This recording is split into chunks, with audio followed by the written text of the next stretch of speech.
Sa pagpasok ng buwan ng Marso ay muling pinasimulan ng Pag-asa ang paglalabas ng tinatayang magiging init ng panahon sa isang araw.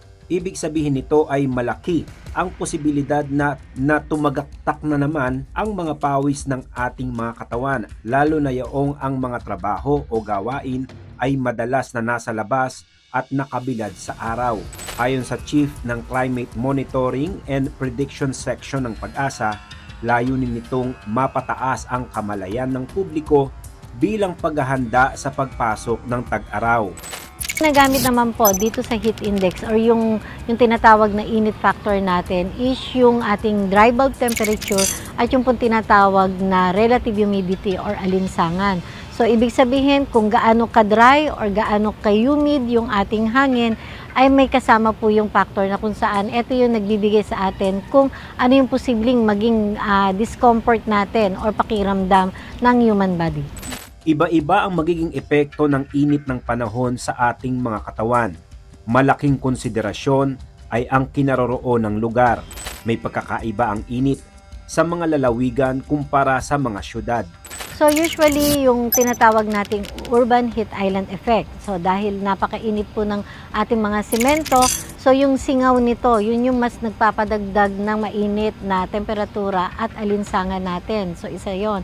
Ang isa pa din nun is yung mga coastal areas natin. So kung halimbawa mas mainit yung temperatura at yung hangin ay itinutulak ng mainit na hangin galing sa dagat overland, so mas umiinit at tumataas po yung discomfort level natin or alinsangan. So depende sa time of the day at depende rin po dun sa kaulapan.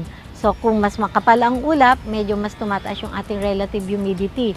Kapag wala namang ulap at napaka-blue ng sky natin, direkta naman yung tama ng init ng araw sa atin. Na-experience nyo na rin ba na kahit sa gabi ay maalinsangan pa rin ang panahon? Ito naman ang paliwanag ng Pag-asa dyan. Yung kung halimbawa during the day ay napaka-blue ng sky natin, walang kaulapan. And then pagdating ng hapon at gabi, marami namang kaulapan. So ibig sabihin yung outgoing solar radiation, kapag lumubog na yung araw, syempre yung init na galing sa kalupaan, sisingaw na yan.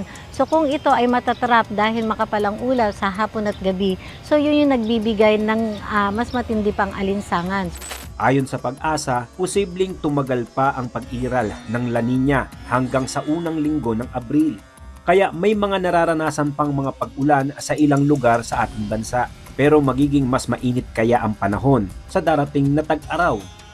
So kung ikukumpara natin last year, kasi last year meron tayong strong El Nino. So mas mga record-breaking ang mga heat index natin at maximum daytime temperature last year.